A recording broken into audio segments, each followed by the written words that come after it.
Airbnbs and Verbos make their way into Little Rock neighborhoods. The city is drafting rules for the property owners. Claire Kreitz spoke with an owner of a rental property who's worried that these new regulations could shut it down after 6 years of renting.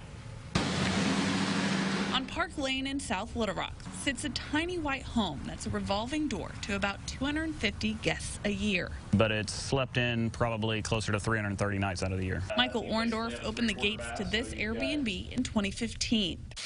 But this draft of regulations on properties like these could soon close them for good. If it is approved as written, then they're essentially going to be putting us out of business. In this 9-page document, the city outlines various rules for short-term rentals. There's been tremendous growth in short-term rentals, especially in the last year or so. Arkansas Hospitality CEO Montine McMulty says with close to 300 Airbnb listings in the city limits, the need for city regulations is vital. They need to have insurance and liability and rules. She says it's not just for those staying in the home, but those living next door. Loud parties and lots of cars and things like that can be very disruptive to a quiet area of town. Some of the requirements include no hosting parties or events. Only 2 guests per room are allowed, and owners or managers must be available 24/7. The one that could put Orndorff out of business?